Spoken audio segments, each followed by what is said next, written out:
Live long and prosper. I was going into Toshi Station to pick up some power converters. Lilu Dallas Multipass. Shut up and take my money. By Grabthar's hammer. What a saving. One does not simply walk into Mordor. X never, ever marks the spot. Winter is coming. You're a wizard, Harry. Stay a while and listen. Hey, old Kermit the Frog. Bow ties are cool. So say we all. This is a Play on Nerds. Welcome, ladies and gentlemen, to episode 179 of the Play on Nerds. As always, I'm Steve. This other guy is Jarman. Good to see you guys over the and interwebs. we're going to co-host the hell out of this thing. That's right. And this week, for episode 179, we're bringing back your favorite and ours, Nerd Roll of Fortune. Woo! Do we have music for that? We do. It goes in right there. Ah, damn. We got to get it on the board. Well, not there. It goes in later on when the segment starts. Yeah. Okay, well, yeah. Well, I thought we could just have it a little give it a little taste. I should put it on the board. You're right. I'll just sing it every time. Nerd Roll of Fortune. But anyway, that's later. For Actually, now, hold on, Steve. You are a little hot. If you could turn. Am it I down. hot? Yeah. It's so hot right now. It's so hot right now. That's fine. It's just so the intro. hot. Oh, you're right. I am hot. It's weird. Hot. Oh, too low. I'm going to start low and then work my way up. Hot. That sounds That's fine. probably at the high end right there. Nerd roll. Nope. Pulling it back. Nerd Roll of Fortune. There we go. There we go. All right. So Where do you want to start? Where do you want to go? So Jarman, what have you been up to, I guess? Okay. But first, Jarman, what have you been up to since the last time we recorded? Well, not that much to report, actually. Kind of one of those times where it's just been a lot of grindstone working and working out. I'm trying to lose some weight after seeing my wedding pictures. I'm like, I got to get my head back into a smaller size. That's right. It's when you have to start buying bigger hats. I know. That's like, what? That's when I knew. So I was like, I got a little bit of a belly. That's okay. But then I'm like, no, my head just looks bloated and huge. So I'm just going to start losing some weight. Like a grape on another grape. Exactly. So, but also what's cool is coming up is this weekend on Saturday, I'm driving to the airport at 7:30 p.m. to pick up a Sean Vanderloo from the Great White North. Very cool. Yeah, so he's coming with his girlfriend Leah, and I'm gonna go pick them up, and hopefully with Jolie with me, and they're staying at Disney and doing lots of Orlando tourist type stuff. Leah, his girlfriend's actually a travel agent, so she's dealt with sending people to Disney a lot, but doesn't get to go too often herself, I don't think. But anyways, it'll be fun. She's got all the good deals. Yeah, absolutely. But we're gonna meet up with them and maybe see them hopefully more than once while they're here, so we can see other things outside of the theme parks. Well, say hi to Sean for me. I will. And at the end of this, we should record that stinger for him. Yes, because Sean, we apologize. By the time you hear this, we'll double it, drop it. You having your 300th episode? Yeah, that's crazy. And he played the 300th episode. I listened to the episode today actually, and he did mention that we didn't send one in yet because we are just trash. We're trash. We're American trash, Sean. But we're so happy you're here classing up the joint. We are. We're still going to send it in. It'll be late, but we apologize. We had a long weekend, and the fact that Sean is a one-man show, and I would wager has produced more content than us, or more episodes maybe. At this point, yeah, the Rusted Robot, between all his different shows and stuff. Like and he started later, so it's admirable, Sean. Sci-Fi Waffle, and you got the Cosmic Pizza podcast, and your the Babylon dedication 5. to the craft. Epsilon 3, everything. This is ridiculous. Dedication. And you're maintaining the purity of the craft in that, like, you're just talking about stuff. Yeah, just talking about stuff. That's all it is. That is the true essence of podcasting. That's right. But anyway, Steve, what have you been up to? Oh, man. I took a day off. So I basically looked at this thing that was like, here's how to hack your work schedule. And since I basically have the 7 major US holidays off, they're like, here's how to take as little time off as possible and get big 5 or 6 day chunks of time off. And so I started looking at Labor Day and Memorial Day, and basically how I can like stack a day on either end and get a 6-day chunk or a 5-day chunk. Mm-hmm. So I started doing that. And so I had a 4-day weekend, Labor Day, for the price of one vacation day. A lot of companies don't allow you to do that, so you're lucky you can do that with your company. That's right. Mm-hmm. Mm-hmm. Well, I have the time. I'm happy to spend it. There you go. So I had a long weekend. We got the house ready. Saturday, we hosted some neighbors. We had just the saddest dilemma on Friday. So it was hot. We decided we're going to park the car, walk, and then go pick up Joyce. And we're going to go get ice cream. Nice. Great start. So we go to pick her up. We walk down. So we have to walk to Oakmont, which is like, it's probably a mile and a half, but it's warm. Sun's out. We're dragging kids. We're like, okay, once we get to ice cream, everyone gets ice cream. All right, we're going to get there. We get there, ice cream place closed for Labor Day weekend. Oh, God. The whole weekend. So Joyce just flips her mind. Dilly is kind of okay with it. But Joyce just flips out. Oh, no. And she starts crying like, Joyce, we've got to go and do this one errand with Mom that we were going to do down here. And then on the way home, we're going to pass a bunch of shops and something is going to have ice cream. Oh, no, you promised again. We're going to get you a cold treat. So help me God. So then we go up, we do this. We went to the refillery, which is where you go and you fill jars with like laundry detergent, but like fill things you already have. Oh, okay. So you're not paying for packaging. You're just paying for the content. It's pretty Gotcha. cool. So we were there and then we walk past 2 shops that I think will have ice cream. One of them isn't open and the other one does not. So I'm like, all right, there's the Rite Aid. There's the Rite Aid on the corner before we get home. We'll get ice cream there. So I was like, Joyce, this is great. We can get like a multi-pack of ice cream and have more for later. I really settled on this idea. We get into Rite Aid. We walk down and I can see from a distance the entire freezer section is empty. Oh my God. Empty. We walk in, it's off. And so I go, okay, Joyce. Joyce starts slipping out and I lean down. I stop because Dilly and Mom are still behind us. And I go, if you flip out, Dilly's going to flip out. I really, really need you to keep it together. Stop promising her things you can't deliver on. I said, we will get a cold drink and then we will go home and you and I will hop in the car and you and I will go to Giant Eagle and get ice cream for everybody. But you have to keep a good face because if Dilly freaks out, it's going to be miserable. And she went, okay. So she kept it together. She kept it together. It was great. We got out there. We went. All the drinks were warm too. Oh God. So we got a warm Gatorade. Oh. We walk the 15 minutes the rest of the way home. And Joyce and I do finally go and get ice cream. Where was open finally? Giant Eagle. We had to get to the car and then drive to the grocery store. Okay. It's called Giant Eagle. Giant Eagle. It's the big chain. It's the Safeway out here. Oh, I never heard of They're that. not nearly as nice. Interesting. But yeah, so that was our terrible journey to get ice cream and my daughter just nearly losing it, but then showing a lot of maturity, which was nice. That's true. And she better be because we are getting ready for her birthday party because she's turning 7 on Sunday. That's right. Old kid. Yeah. We had a goodbye dinner for Mama Arlene, my grandmother. She's headed back to Washington, D.C. and then back to Rwanda. That lady is insane. It's so crazy. And I think I did mention we're hosting the Penn State game at our place. Mm-hmm. So a bunch of Baumans and associated others are going to come over, eat food, drink beer, and take over our house. Lovely. Yeah. I'm sure Anna will love that too. Oh, it's going to be great. So I actually have to work a half day because it's payroll day. So the game starts at noon and I will get home about 12:30. So you're doing none of the prep.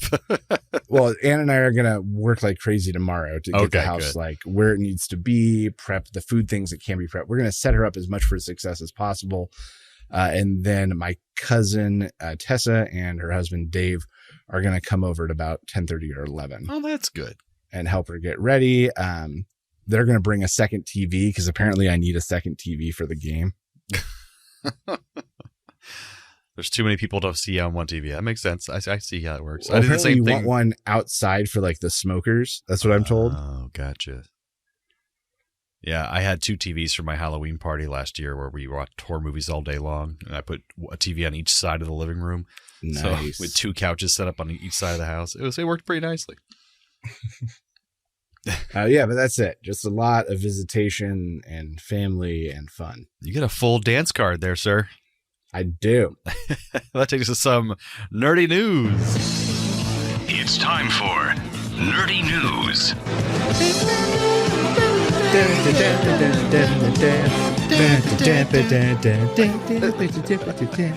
All right, so my nerdy news story this time around is called Loch Ness Lament. I messed up the name. Loch Ness Lament. So just recently, it's actually been over international news through the UK, Australia, the US. People have been talking about this because there was one of the largest coordinated search efforts ever this past month in August for the Loch Ness Monster. And they were planning for one big weekend. They were taking volunteers to come out and with any funds that people could donate. The local tourism authority and everybody actually supported with money and funds and boats and equipment. And people just went out there in mass to just try to get sonar, audio recordings underwater, of course, lots of photography and video. And it was a great idea. And I was very excited because ever since I was a kid, I was like, well, eventually our technology is going to become good enough where we will just know for certain one way or the other. They're going to be able to search that whole grounds fairly easily with the technology we'll develop. Because at the time when I was a kid, that technology didn't really exist. They just troll the waters slowly with like little bits of sonar and stuff. And you can't find it. That water's like so deep. It's almost like a mile deep at parts. And I think there might be underground caverns and stuff. So you can't search that stuff with our technology. So this sounds like a great idea to me. It's like, it's finally going to happen. We're going to know one way or the other if they search that whole lake. So they get there, and it's one of the worst weather condition weekends ever in that part of Scotland. So like there's just horrible torrential downpours. It was so bad that they canceled the Highland Games for the first time in 75 years. Wow. And it was that weekend that it happened. And people still went out in the water. They still decided to go out there and look because they're like, we came all the way out here from people from France, people from all over the world came around from Canada. And so the weather conditions were bad. But then people are stupid. So they had these wonderful sonar recording devices that were going around the water. And they said they picked up lots of strange pings and it was all crazy data they want to look over later. They get back to shore. They weren't recording the data. So they were watching it in real time, but they forgot to turn the record button on. Then they claimed they heard all these strange noises with the sonar pings. They weren't recording that either, apparently, because they don't have the recordings of them. They just said, oh, it sounded really weird at the time. So no video of anything inclusive. Guys, you wonder why no one gives you credibility. I know. Because at the very least, at the very minimum, you're a nincompoop who's bad at their job. Yes. At a minimum, you're the guy that went out to Loch Ness, spent money, brought equipment, brought friends during the biggest search effort in history. You didn't bring the stuff you needed. I didn't push the record button. So then the only thing that came out. I was recording on my phone, then I started playing a game of Snake. Oops. Oh, that crazy Snake. He goes every which way. Oh, he's so conniving. But anyways, the video was bad because it was so stormy and rainy and cloudy. But then one woman came out. She said because of this effort, she decided to finally come out with her photos that she took in 2018 of what she thinks could be the Loch Ness Monster. And there's some of the best photos that have come out in a long time. Of course, they're inconclusive and you can't tell exactly what it is. But Can I see these online somewhere right now? So if you go to the Nerdy News tab there, you'll see I put the link because I thought you might ask. And there is a New York Post article. It's a lot of places online. This is probably the easiest to see it, all the photos at one time. All right, let's see. It could be a lot of things, but it is cool looking. You see the humps like you normally describe. There's one picture that looks a lot like the head sticking out of the water a little bit. And they're from 2018. They weren't. That looks like a series of floating trash bags to me, or a series of floating trash bags. It could also be that. Yeah, like look at them side by side, and then that thing that's the eye, that's just it turned the other way. It just reoriented in the water, so now it's facing hot dog instead of hamburger to the camera. So you can't see the second part, the second bag. So you can't see the second part, and then of course it catches just a little glint of sun, which is all it would take to make that one bright spot that suddenly becomes an eye with no mental effort at all. Yeah, and then there turns sideways again, maybe tipped. You can even see the big round shapes now sideways. The only thing that gives it any like kind of credibility of not just being a floating object is that this is all zoomed in parts of the picture, and when they're zoomed out, you can see a trail of where this thing seems to be moving as opposed to just floating, because it's actually leaving a wake as it kind of trash. It's all but trash. It could also just be a pile of trash. So could be, basically, it's trash bags of trash filled with trash. We're all in lament because the search was a bust, not because it was conclusive one way or the other, but because it was so poorly executed and badly timed. Guys, I've seen a lot of documentaries on TBS, Discovery Channel, and otherwise about this. And I can tell you exactly how it's going to go. Okay, here we go. You're going to go out there. You're going to talk all about all the equipment you got. You're going to be a 10-minute thing just about the equipment. It's going to be boring as shit. Then you're going to go out on a boat with the sound stuff. Oh yeah, our sound stuff. Hear weird stuff. It's inconclusive. Could be anything. Your brother forgot to record it. Okay, so then you go back out with cameras and you look at the cameras and you try to find the cameras and you don't see anything because it's a fucking mucky mire down there. It's a nightmare. It's cloudy as shit. And you went on the worst rain condition week in the history of Scotland or whatever. Yes, pretty much. So then you go back and you're going to hit it with a sonar. You're going to hit it with a sonar. So you hit the sonar and you're talking all about it and you hit something. You hit something big. You're zoning in on it. You haul another boat. You're zoning towards it. And it's a fucking log. That's what it is. It's 2 bags of trash. I've seen this happen in 7 different documentaries. That is exactly the progression. We're going to go listen. We're going to go look. We're going to use some futuristic fucking tech that's not going to show us anything. And at the end, we're going to find nothing. That's the same way the Bigfoot documentaries end up too. Oh man, we heard a howling in the woods, but turned out it was just Bob the whole time. So here's how the Bigfoot one goes. Okay, here we go. This thing about the equipment. It's like 12 fucking minutes long. It's boring. Once they get done talking about the equipment, then they're going to go out in the woods. They're going to record some sound. They're going to go out and they're going to set up a trail camp. They're going to set up a trail camp and they're going to go out and they're going to see. And the trail camp is going to have inconclusive blurs on it after seeing some deer. But you're going to go looking for footprints. You're going to find a footprint. That's probably a bear. That's probably what it is. But you're going to tell yourself otherwise. And then you're going to go back out at night with night vision cameras. You're going to set up in one of those things on a tree, a high, and you're going to watch for it. And all you're going to see is fucking raccoons, but there's going to be something that makes a noise and you're going to record it. And then turn the camera and face yourself so it's really close, like fucking Blair Witch Project. And you're going to talk about like, did you guys hear that? There it is. And you're just going to point it out into the darkness of the night. We're going to hear again. It's going to be it turns out it's just Dale Bauman, your dad. He's just standing out there in the woods. He's out there chasing bears in the rocks. No, like this, they're all the same. So we're going on a ghost hunt, okay? We're going on a ghost hunt. Yeah, okay. We're going to spend 12 minutes talking about the equipment. It's going to be boring as shit. We're going to go out to the scene where someone reported UFO. All right, we're going to go out at nighttime for some reason, and we're going to get all our equipment out there. We're going to record. First, we're going to go out with audio. We're going to go out with audio. And then we're going to play it back real slow, and then real fast. And then something's going to make a noise, and we're going to interpret it however the fuck we want. And then we're going to use that as an excuse to go back at night with cameras. Then we're going to use cameras. We're going to look for it. It's all the same. That might be our longest nerdy news segment ever. Oh my God. I think I just established that I could write any one of those shows. Yeah, it's a formula. It seems to work. People keep watching them. Oh, God. And you know what it is? It's fucking nothing. That's what it is. It's 2 bags of trash.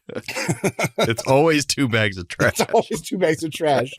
Either what you find in the water or the dude's looking. Or in the woods, in the sky. It's going to be 2 bags of trash. Well, I think that takes us to the main segment. It sure does. Some nerd roll of fortune.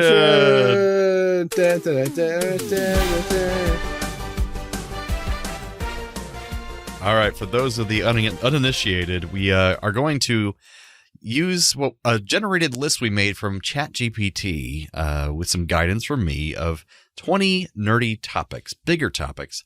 And then once we find a topic, we're going to roll another D10 to find out which category in that topic we're going to talk about, something more specific.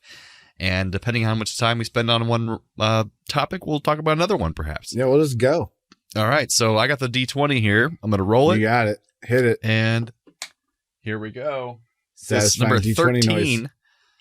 That's my lucky number, baby. Number 13 is geeky gadgets and technology. Ah, shit. Okay, what's it going to be? Now we roll a D10 to find out what kind of geeky gadget technology. We rolled an 8. Oh, wow. This is not dry at all. Good. Home automation, lighting, temperature, and security. All right. Well, I mean, I have some things to say about this because I got a ring light or ring camera thing for last Christmas, and it's still not put together or put up because I feel like it somehow will be incredibly difficult, and it probably isn't since the average moron can assemble them, apparently. Yeah, I set up too. So what do I do? How do I set it up? So I don't know what type you have. The type I have is simple. It comes with a mount, like a base that you screw into the frame or next to the door. I would recommend you pre-drill. Oh, we rent the house, so I guess we can't do that, huh? You could probably also use an adhesive pad. The nice thing about the mount, though, is that it allows you to secure it with a security screw, and it makes it a little harder to steal. That's what I was thinking. Someone just walk up and take it because I put a command strip on there. Someone could just go yoink and just take it away. Yeah. But I really want it because I sit here at my desk right by the front door in my office. The front door is just on the other side of my wall, and people will knock loudly while I'm editing or recording. And do you have a window that you could maybe see the door from? Almost. They can kind of almost hide from me if they're right at the door. And so what I do is I just I check my phone and I look out and see, has anyone called me? No one's called me. I'm not expecting anything. So I just wait until they leave. I never answer the door if someone knocks on the door because I'm like, who would they be besides a solicitor this time Well, the of Ring day? camera has a crazy wide lens. It's the sort of thing where if you have a window that faces the front, you could put it in and still probably utilize it. And I don't know if the motion detection stuff would still work, though. Does it need to be like, it has to be plugged into something, right? No, I mean, maybe there are probably versions like that. Ours is like USB rechargeable. We have to recharge it once every 3 to 5 weeks. Oh, just you can slip it off somehow? Since we put them up, we've charged twice. Okay. Well, that sounds better. There's no wiring or anything like that to worry about. No. It's just this little plate on the wall, and then you latch the thing onto it. But if you have a window, you could face it out. Once again, I don't know if the motion detection will work or not. That's true. And it can be a doorbell, too, so I like that aspect of it. That's true. But yeah, I mean, I love the automated lighting. I bought that for my stepdad on a couple of occasions for Christmas because he loves gadgets and technology. And the fact that you can have a non-dimming light switch, like if you're renting or if you don't want to install dimming light switches, you can just get a smart bulb and put it in your whichever lights you want people to dim, and then you can dim them from your phone. I mean, we're living in the Jetsons now, pretty much. No, I fucking hate it all. You hate it all? Why? Just go push a button. Go flip a switch. Since when are you too good to go push a switch, huh? But what if I like a different variants of lighting? Who do you think you are? Like if I'm cleaning, I want bright lighting. If I want my fingers now, I can't reach out. Well, no, I mean, I don't have in this rented house lighting that can be, dimmed. So the idea that I can get a bulb that is dimmable, I can turn it bright when I want to clean the house. I can turn it nice and low when I want to have a relaxing evening, but still see what I'm doing. Like, that's a pretty cool benefit. You just described the purpose of lamps. Oh, the built-in lighting in my home isn't convenient and I need more light in one corner. How can I do it? It's called lamp. I want overhead lighting. And guess what? You turn it on with your finger also. It's crazy. Same mechanism. I like having everything from the comfort of my phone, my doorbell, my temperature. So, I am not that scornful of it. But I didn't think so. We've only had... We've had the Hue lights at one point. Honestly, the base station was a pain in my ass. And I never used them the way they were meant to be used because the app was not super intuitive. Mm-hmm. The Philips and so Hue, failure in the software, made me just go, okay, well, that's all right. They can just be lights. And so I used the switch and turned them on and off. Yeah, that pretty much happened with my stepdad. This happens to everything with my parents, unfortunately, at some point. Not just because they're boomers, but because they're pretty decent with technology for their age. Like, I think they're pretty good at it. They kept up, but their house is cursed or something. I leave the house for like a week and everything doesn't talk to each other anymore. All the network devices, all the Bluetooth, the passwords have all changed. I'm like, what happened in the 2 weeks I was gone? I don't understand. So I have to come back there and there's like an hour of like me fixing things in the house about the technology stuff just to make it work more conveniently for them because they'll find workarounds, but it's rough. Yeah, but their workarounds suck. Their workarounds don't make it easier for them. It takes longer to do everything. But that's right. Yeah, I feel bad. But anyways, that's home automation. Should we roll again? Yeah, let's roll again. Yeah, that was. I don't have a super strong opinion on that one. Kind of either way. I mean, there's some things that are unnecessary, like automated fridges and. Yeah, the ones that like track what you have, and that's just getting a little too much, in my opinion. Yeah. All right, rolled again. We got a 18. Oh, nice high one. 18 is theater. We did theater pretty recently. I'm going to re-roll that. How about that? Okay, I don't remember, but yes. I don't remember us doing it, but if you say so.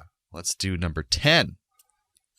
Famous directors and their filmography. Oh, shit. Now let's roll the D10. See who we got here. That was rolled halfway. There we go.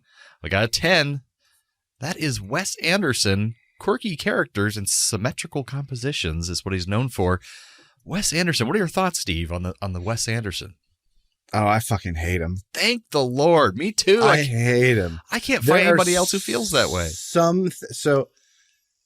There are some things I do admire about him in that he is a director with a vision who sees that vision through. Mm-hmm. That is rare these days. There's a lot of compromise. But with the type of films he makes, he can pull it off. And for that, there's a little bit of admiralty in there. There have been a few good things in his filmography. I didn't hate Moonrise Kingdom. About the kid. I don't hate Fantastic Mr. Fox. Mm-hmm. But the most of the rest of his is like over stylized trash with a weird color palette. It's like the same color palette though in every movie. And it's like, I guess if you loved one of his movies so much, I guess you're going to like the rest of them because they feel like carbon copies to me. Like they're all the same thing. The characters all speak in ways that no one would speak. They're all, everything's center of the frame because, it's so different. And he just stuck with that the rest of his career, I guess. And like, I just don't like that everyone speaks in such a stilted, non-emotional way. And once again, that's something I find sort of admirable about him is that you're right. All of this stuff is exactly the same and has been exactly the same since, the mid 1990s or late 1990s. Yeah. Bottle Rocket, I think was the first one. He knew who he was and he delivered what he wanted from the beginning. Somehow he is a rare director who knew who he was at the beginning. Versus a lot of directors who you get to watch evolve and change and their styles change and the type of movies they make change. And he's just not that guy. He's not Spielberg. No, that's true. It's like a more niche type of thing, I suppose. Who went from making like E.T. and producing Gremlins and doing Jaws and then Schindler's List and Hook in the same fucking year. Yeah. Like totally different. Yeah. So talk about evolution versus just the same stuff. Yeah, and I guess you have to then like his thing. It's like Radiohead. I always say this about Radiohead. I can tell that they're talented. Their music is very intricate and interesting, but I just don't enjoy it. So like same thing with Wes Anderson. Like I can tell he's a talented guy. He's got, like you said, he's got a vision, quirky character, sure. I think probably the movie I liked the most, I think, was Bottle Rocket. The one that takes place at university. It's one of his earliest ones. And I just don't like anything where Owen Wilson talks. But I like that one because it was the most grounded in reality, and that, which I'm not usually a stickler about, but just the fact that the rest of them the characters are so non-realistic and the way they speak and act with each other that it just becomes like, I'm not attached to any of these characters. I don't like any of these characters. I'm not like invested in the story. But yeah, you're right. The one with the kid, that was really actually kind of fun because it was based around a kid and more fantastical, made sense because it was a kid. Yeah, his style made sense. Same thing with Mr. Fox. Yeah, exactly. It makes sense for that kind of thing. The style makes sense. And so I'm into it. But anywhere you try to do an adult film, I'm like, God, stop. Yeah, like I didn't see the most recent one yet, but I know my wife really wants to see it. The Asteroid City, I think it's called. Don't let her talk you into it. It's a trap. It's on TV now or one of the streaming services, so I'll watch it if I need to. But so, Wes Anderson is trash. Anna loves him, but he's trash. Well, both of our wives love him. There you go. Word. They can watch them together, and we'll watch something else. Dig Wes Anderson. Chicks dig Wes Anderson. My biggest gripe is people who act like he's the epitome of filmmaking. I'm like, no, he's an aspect of filmmaking, but don't think that he's the one who's making the waves that create the next generations of filmmakers. Like, no, he did something interesting, sure. But don't think you're all like high and mighty because you like Wes Anderson. Like, that's not the end all be all of filmmaking. I don't know. Yeah. No, I agree. Thank goodness. No one else agrees with me. Let's roll it one more time. One more time. Here we go. We've been pretty thorough and quick on both of those. That's true. Oh, I can't see it. That is a Reroll. 17. Oh. Which is geeky careers and professions. Okay. We haven't done this category yet. I don't know what the hell we're going to talk about, but all right. 2. Oh, film and television production, directing, screenwriting, and cinematography. Have you read interest in any of those categories? Well, I mean, you know me where because I've got background in theater writing. Like I took classes and wrote some stuff. And a lot of the principles, the main story driven principles translate to screenwriting and translate to those sort of stories. And it's to the point where you've heard me where like, we'll go over a movie and I'm like, this could have been so easily fixed. Yeah. If you just added one line or if you just had one 30-second scene that explained anything. Why didn't you do that? And so a lot of that translates when I watch these movies and I go, why isn't there a plot structure here? Please, someone help this movie. So in that way, I don't know, like screenwriters, I feel like they mess it up a lot. Or maybe there's too many steps between them and what gets out. Yeah, because they'll write their vision, but then you're going to have a lot of things getting in the way of that vision eventually because you have to kind of let go of it and it just kind of is sold to somebody and then they do what they want with it and what money can allow to happen, I guess. But something that really spoke to me when I was in film school was cinematography. The idea of it, if I had unlimited time to set up each shot and like there were the discussions of like how each frame is like a picture. It's supposed to be like art. If you wanted it to be, it could be, where you could have things in the foreground and the background and things that are showing up in the scene could mean something to the plot.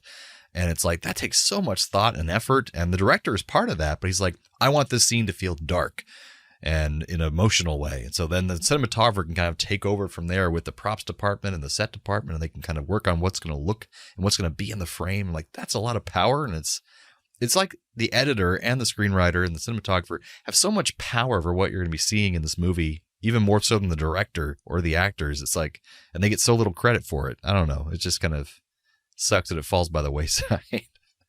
But I like directing because I get to tell people what to do, and I don't get to do that very often because I sit in the office by myself all day. So I wish I could do that again at some point.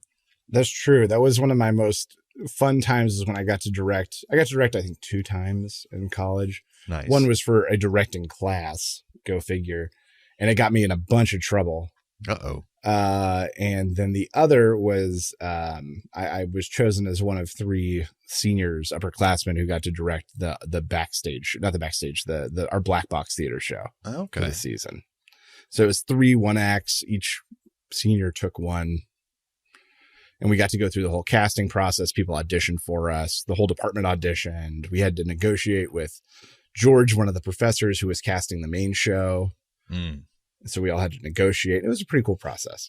Yeah, I got to work with the Theater for Non-Majors club, basically, while I was in college.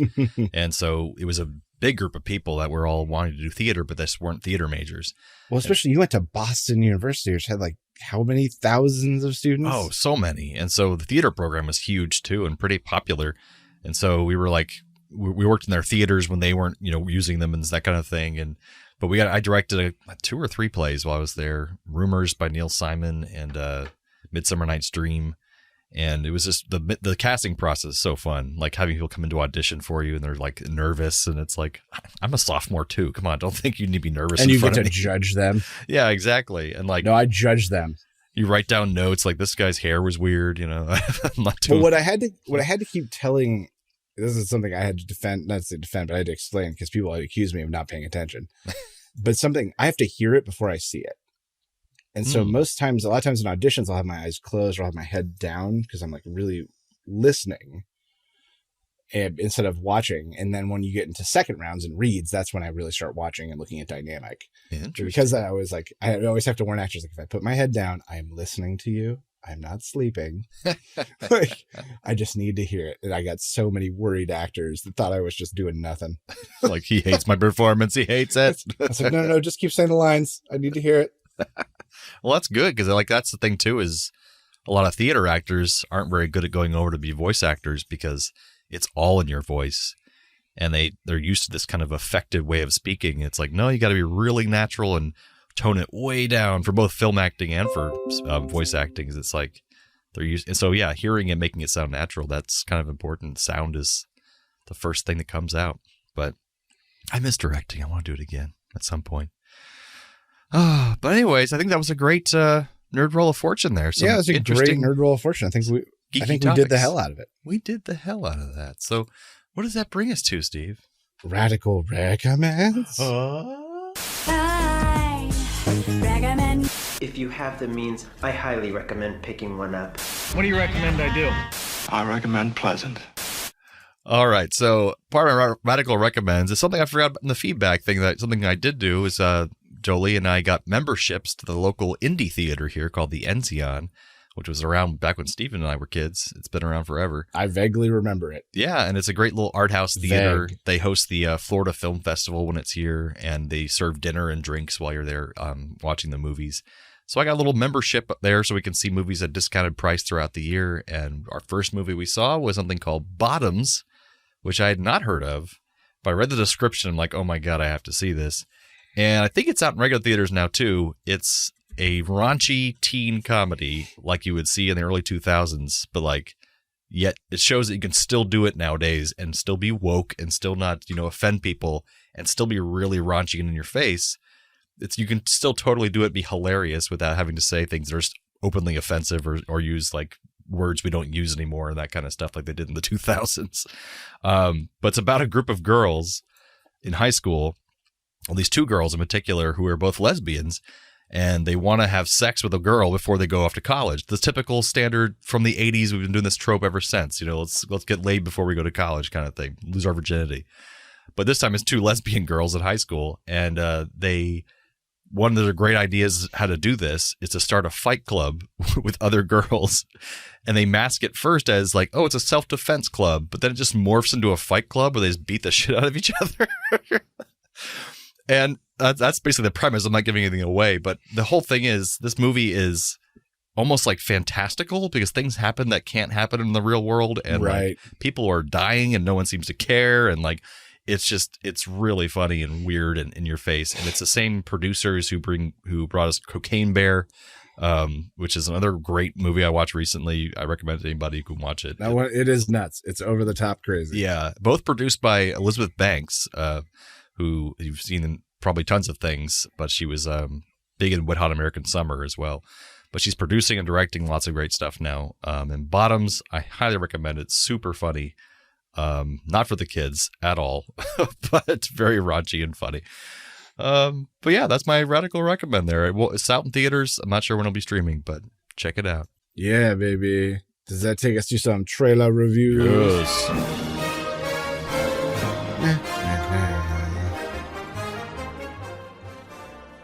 Well, this week's trailer I chose, and it is Godzilla Minus One.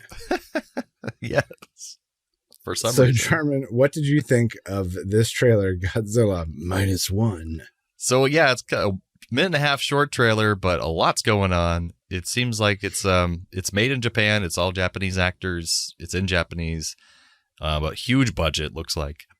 We have basically the origins of Godzilla.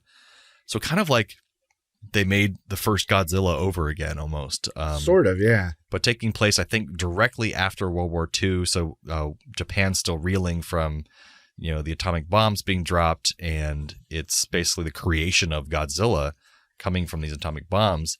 And you see just the utter destruction, but real like dramatic acting. This is not a big budget, like blockbuster style, with one-liners and crap here and there. This is a drama, but with huge Godzilla CGI effects in it. What'd you think of it, Steve? Good. I haven't seen Zero, which is, I guess, the predecessor to this film. I didn't realize. Okay. Because I think it's supposed to be a trilogy. So it's Zero, and then this is Minus One, and I'm going to bet the next one will be 1. Or -2. Maybe. Really play it hard. But I like that stylistically and visually, it reminds me a lot of the original Godzilla, but clearly he's going to have some movement and avoid a lot of the kitsch that a lot of the original Godzillas have. So I'm excited to see if they pull it off. Yeah, because even as can find a new audience. Right, because even as of recently, they've been releasing movies nonstop that are all just as kind of like silly as the last, like with Mecha Godzilla and random crap. And well, yeah, the American ones. Well, no, I mean, even Japanese ones. God. The Japanese ones have been released for well, the ones decades. in the 80s and 90s and early 2000s. Yeah. Exactly. So this is kind of like a reboot of like seriousness of like, this is a real, it's part of Japanese history. Godzilla is like a big part of their culture, for decades. So I guess they're taking it seriously. So I don't know. I mean, obviously, I don't think I'll see this in theaters or maybe even on streaming, but it'd be interesting to see how it goes critically out there to the masses. Yeah, true. I don't think, it probably won't do great in the US, but I'll find it somewhere. Yeah. I'm not usually big into the whole big monsters or, the kaiju movies, but. All right. So this one I'm going to give Gary Busey. Raul Julia comes out for breakfast. He's got his robe on, and Gary Busey has emptied every cereal box in the house, including cereal boxes that Raul Julia didn't even know he had. And he's turned them on. He's drawn windows on all of them, and they're placed on the floor as like a haphazard skyline. And then Gary Busey, covered in green oil paint from the garage that definitely shouldn't be on his body, comes in. He goes, I'm going to crush it. Look, I'm Godzilla. Raul goes, God, you're going to die.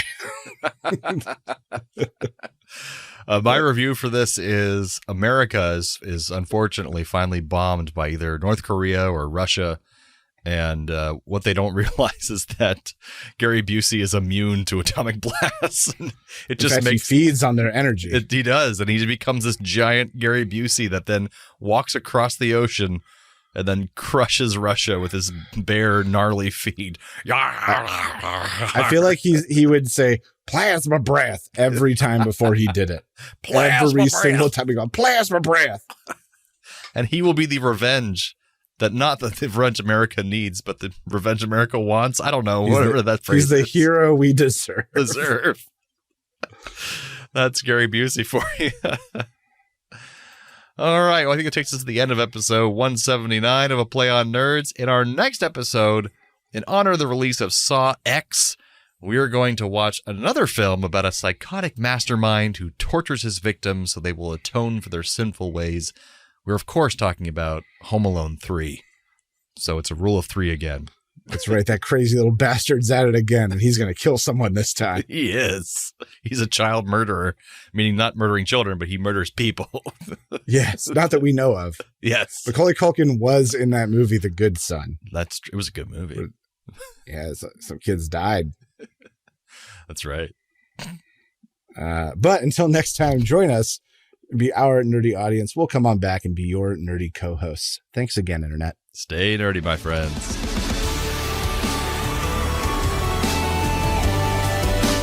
Thanks for listening to A Play on Nerds. Feel free to email feedback at aplayonnerds.com with all your questions or comments. Shoot us a message on Facebook or Twitter and earn yourself a sweet shout out on the show. Review us on YouTube, Spotify, or Apple Podcasts so even more nerds can find us. Tell your friends, tell your enemies, we aren't picky. Check out our entire back catalog and other offerings at aplayonnerds.com. And how?